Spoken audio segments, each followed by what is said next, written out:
Healthy Rebel Radio is sponsored by the Healthy Rebel app. 300 plus secretly healthy, delicious, mouth-watering dessert and treat recipes made with all-natural, whole food ingredients. Now available for download on the App Store and Google Play. Find out more details at healthyrebel.com.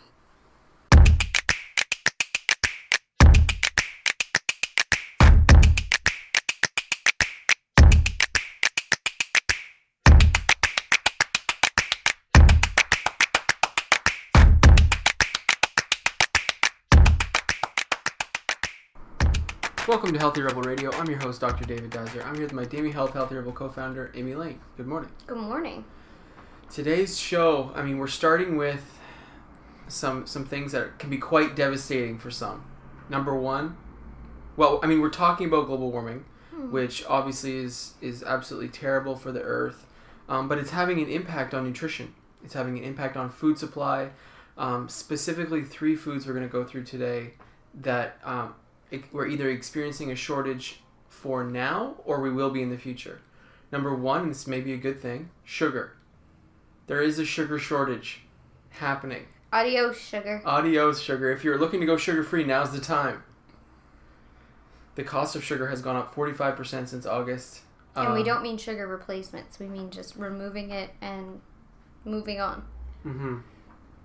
Sugar is getting to be really hard to come by now in terms of the global markets, mainly because of the El Nino from last year. There's caused droughts in many different places, including India, Thailand, China, the world's biggest suppliers of sugar.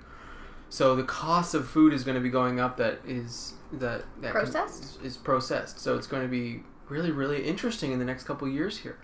See ya. If you're looking to go sugar-free, now is the time. And you've done major sugar-free diets and cleanses and the type of thing. I don't eat sugar. Yeah, so I know. I don't really do sugar-free. I've promoted them to help others get off it. That's true. I guess ever since you began on this journey, you really haven't done any extra sugar. No, I have. I used to. Because when I first started, I was eating really, really healthy, and then my once-a-week treat would be like junk. Oh, that's right. I remember now. Yeah, it would be like real processed chocolate, like chocolate-covered wafer bites, and like I was that person. Like eat super, super clean, and then like go for junk food. Saturday night would be the white chocolate-covered pretzels. Yeah, like junk. And then obviously I started to that's the difference between, a physical goal. I was kind of concentrated on I want to be lean, I want to look this certain thing, and then when it turned into, I want to be healthy, and then I want to radiate health, and then my body will look healthy, and then my body will settle at the proper weight, and I will be lean, I will be healthy, I'll look and feel good.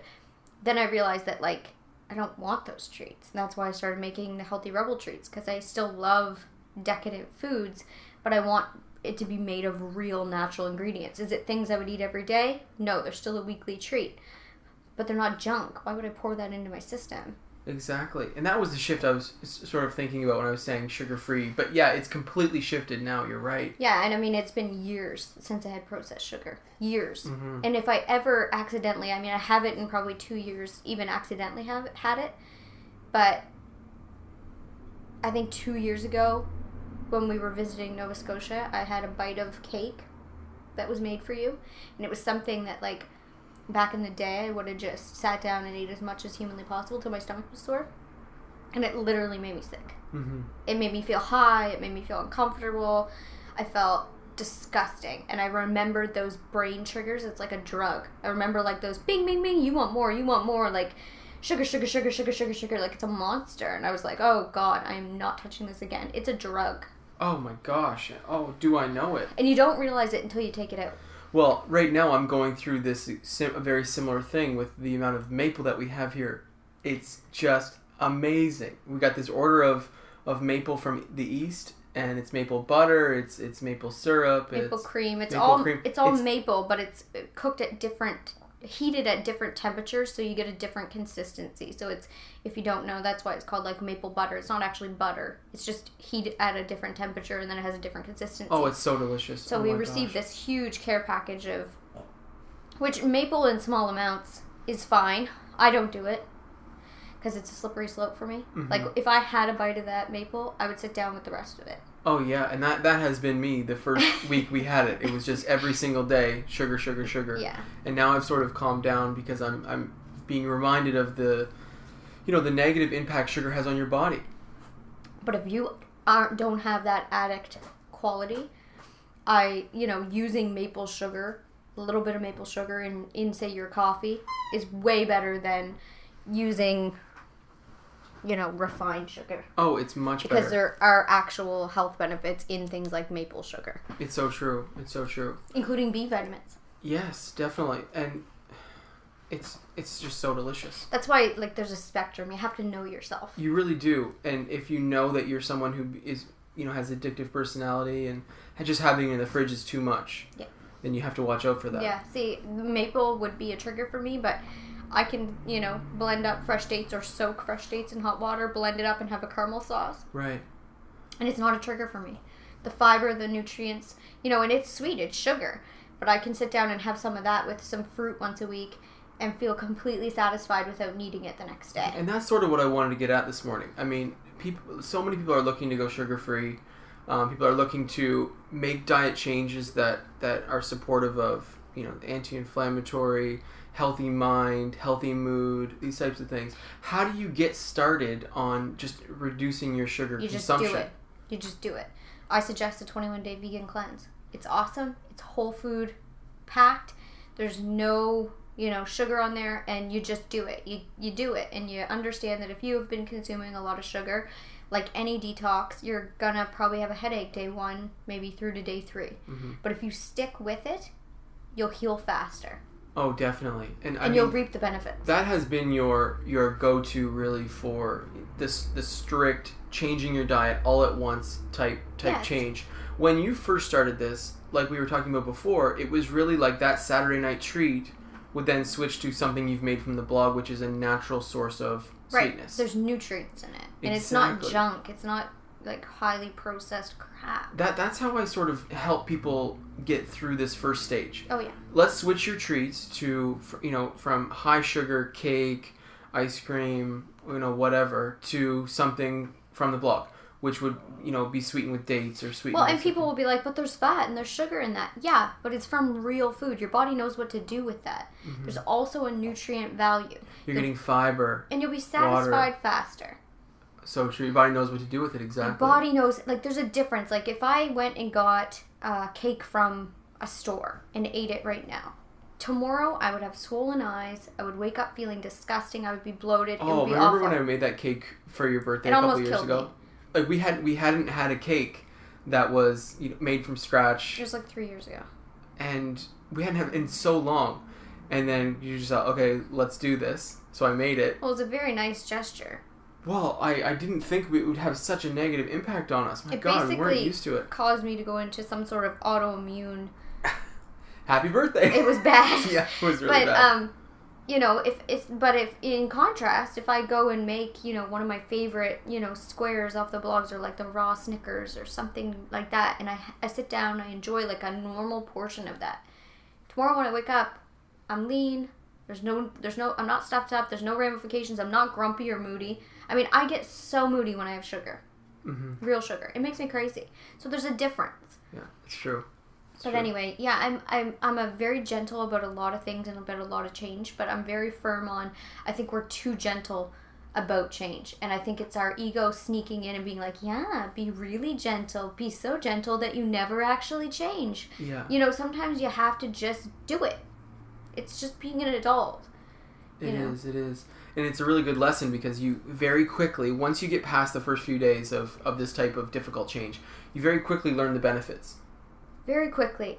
And that's what makes me so interested about human behavior, because the extent we'd go through to be uncomfortable for 3 days is we'd have that slow burn of uncomfortable for 20 years and suffer and hate ourselves. Slow burn suffering is way worse than just being uncomfortable for 3 days. But we'll do so much to avoid that instant uncomfortableness that will give us it's such a human nature thing. Huge reward. And we're all guilty of it. I mean, even just down to little things yesterday I just kept putting off doing my weights. Oh, I'll do it in a couple hours. Oh, I'll do it in a couple hours. Like, it's just, like, what am I doing? Right. The slow burn of that anxiety of just putting it off and it can't be really in anything else. It's just silliness. So I'm very firm on getting everyone just to suck it up, do it. Let's get going. Because slow burn suffering and waking up one day and being like, why did I waste these last 20 years of my life and not just ever get to where I wanted to go?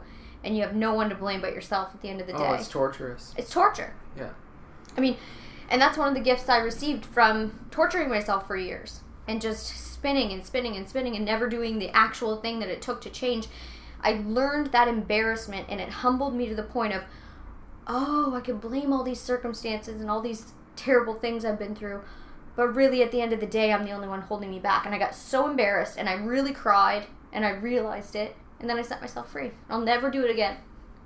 Wow, it's incredibly strong, but you've been through it, so it's once you get to the other side of it, these things are... Then you're strong. Then you're a guiding light for Exactly. people in your life. Like, Right. And what a gift that is. Not only do you feel great, not only have you created change, not only are you living your optimal life, you're hope for everybody else.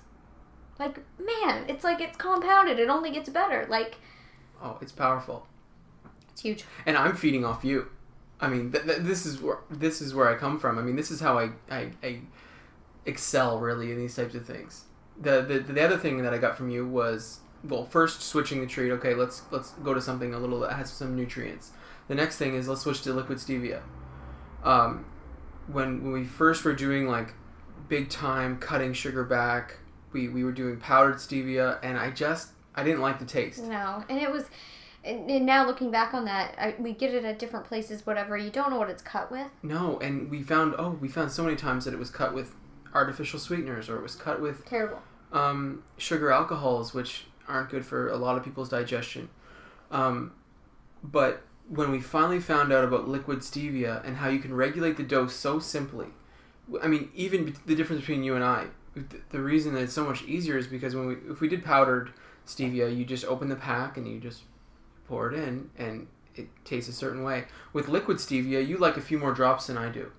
When I do use it, yes. Yeah, when you're doing a certain type of tea, you'll do 4 or 5 drops. I'm more of a 3-drop person with my coffee. Yeah, because what I'm trying to achieve when I do like a herbal tea, a fruit tea, and I suggest this to people all the time that have sugar cravings at night, because I'll still sometimes get that, especially, PMS, things like that. I'll be like, oh, I want dessert. But if it's not right, if it's not the time, if it's not the time for me to let loose, I make a fruit tea, then I put, enough stevia that it's like super sweet, but not gross, and then it's like drinking jam.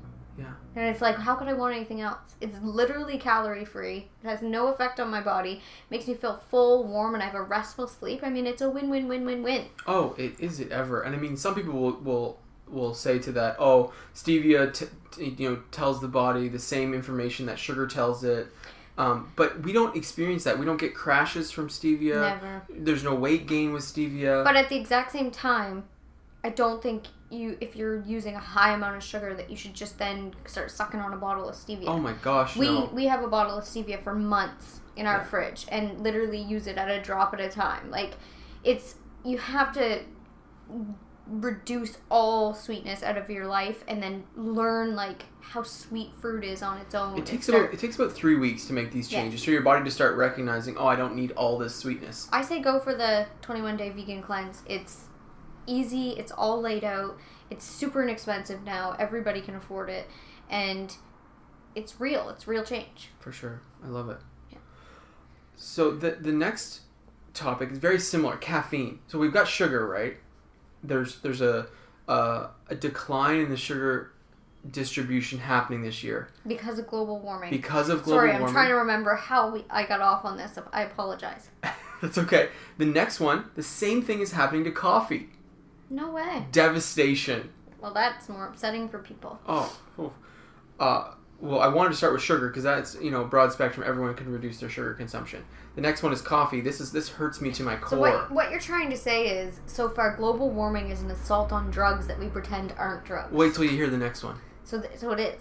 It's an assault on drugs that we all pretend in our little bubbles are not drugs. Exactly. Are not drugs. They're all drugs. It's so true. but there's going to be 5 million less bags of coffee available next year. Oh no, Davey, what are you going to do? Because of there's a drought in Brazil. So coffee prices are going to go up. Higher quality coffee prices are going to skyrocket. It's scary. This might keep you up at night. This actually might. Yeah, because coffee doesn't keep me up. Coffee is your thing. That's for sure. So, you cut coffee. My gosh, how many years are we at now? I don't know. I stopped counting, but it really 4. wasn't supportive of your lifestyle. I think it's longer than 4 actually. I don't know. I think it's count. 2009. I don't know. I just decided. Basically forever, I as quit. long as you can remember. I quit, and then I never looked back. And now at this point, I'm just like. You were at like a pot a day. I was drinking a pot a day. We'll link the adrenal fatigue post. I went from drinking a pot a day to 0. So yeah, You're such a good quitter. It's great insane. Quitter. It's really insane. You'll have to link my thing about quitting. I hope you don't mind, but I've been teaching patients all about what it means to be a good quitter and using you as an example.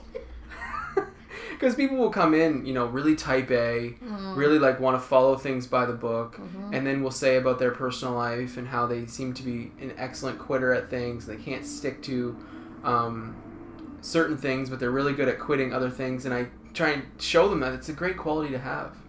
It is. It's worked really well for me. I love being a great quitter, and I take pride in it. Now, at this point, I probably could have, a cup of coffee here and there. I probably could have a little bit of sugar here and there, but, I'm so proud of my achievement of quitting. Yeah, you want to keep and it going. I just keep tallying the years. It's like that thing with chocolate. I haven't had chocolate. Now, I feel like, look, it was 4 months, now it's 5 months. Wow.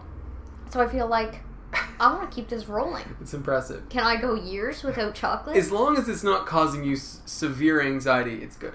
Oh, why would it? It's just fun. I think we take things too seriously. It's just fun.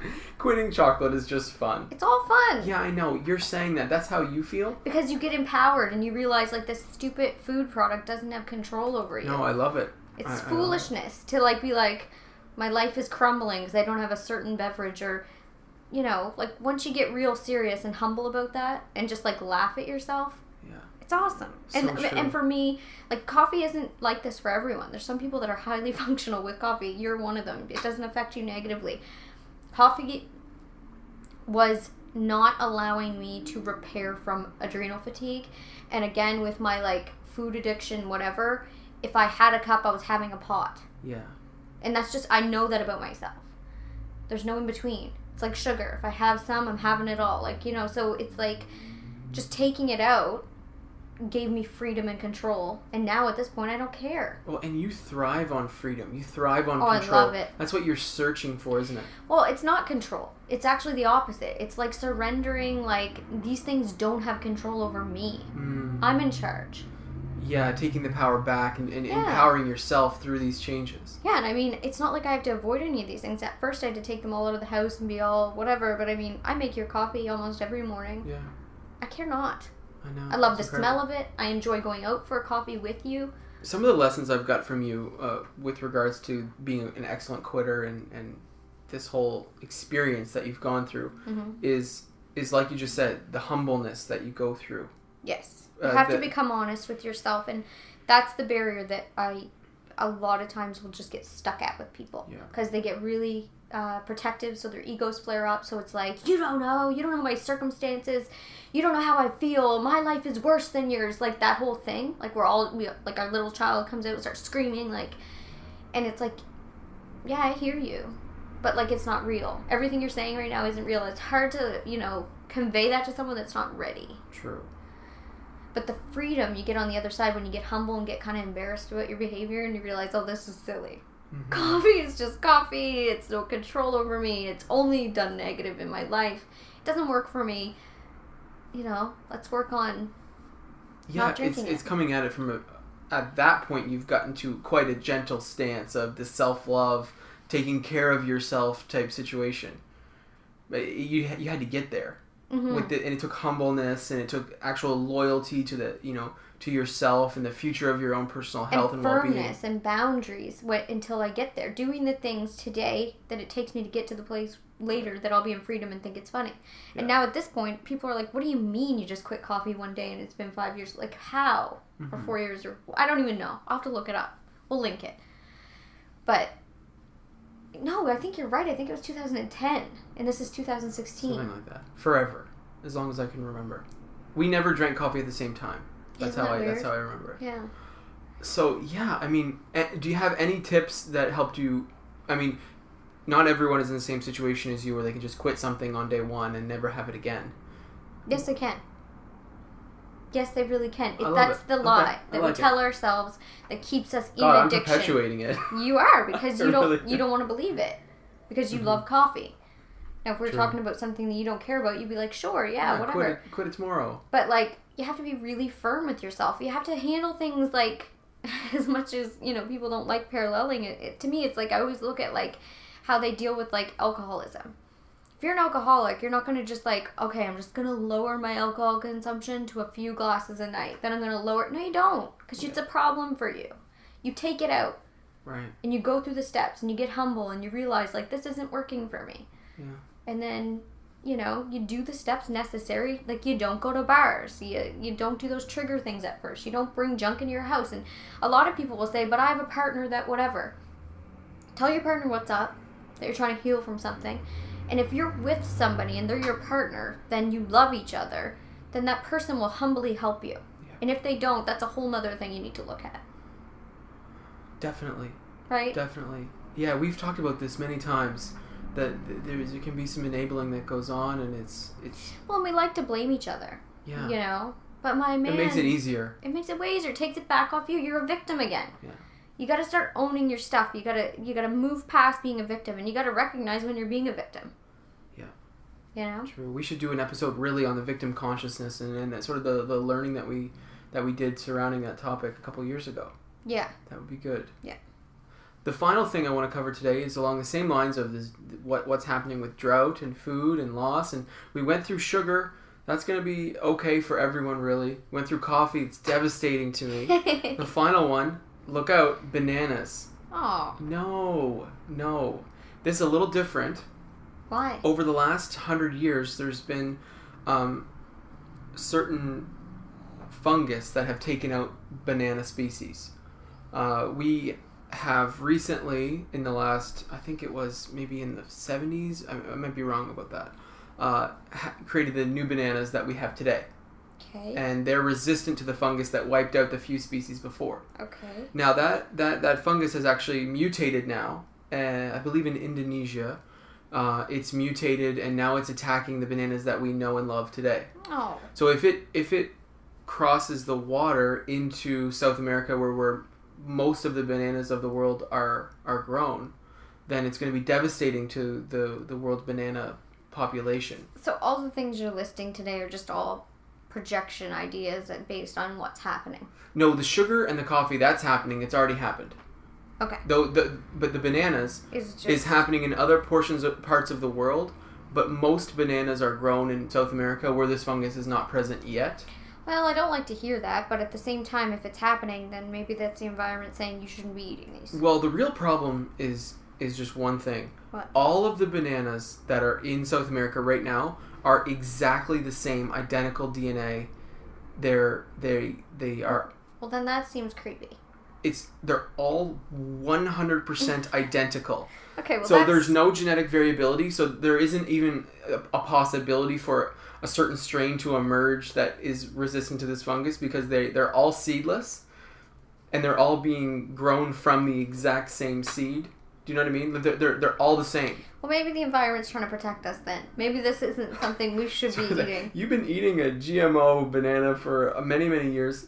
I don't know if it's GMO, but the point is they're all exactly the same. Creepy. Yeah, it's very creepy. So there's no possibility for the banana to survive if it happens. So we'll have to come up with a new banana. Yeah. But this isn't a concern as of yet. The sugar in the coffee, that is a legitimate concern. And I just thought I'd throw that in there because if I'm losing coffee, I want to bring up that you might lose bananas. I know, it's super mean. I don't really mean it. I don't really mean it. I feel like... But I'm very passionate about my coffee. I feel like I've handled the idea of losing the banana better than you've handled the idea. I feel like I'm spiraling a bit. You're already losing it, just the thought of, oh, that's so funny. You're already like, oh yeah, well you're not going to have bananas.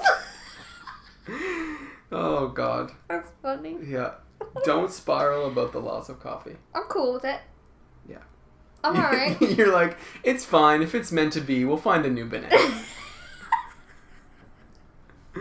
Oh, that's awesome. Yeah. That's all I have for today. That was awesome. That's Healthy Rebel Radio. Thank you so much for listening, and have a great day. See you. Healthy Rebel Radio is presented by the online health and wellness center, DamieHealth.com. Since 2009, Amy Lane has successfully coached thousands of women through her signature program, the Bikini Body Program. Join today to work exclusively with Amy to unveil your greatest yet to be from the inside out. Go to DamieHealth.com for more information. Thank you for listening to Healthy Rebel Radio. Please connect with us on our community pages on Facebook, Pinterest, and Instagram, all at the handle @DamieHealth. For weekly recipes, articles, and all our episodes straight to your inbox, join our newsletter at DamieHealth.com. You can find all the links discussed in today's episode in the show notes. Thank you for joining us, and see you tomorrow.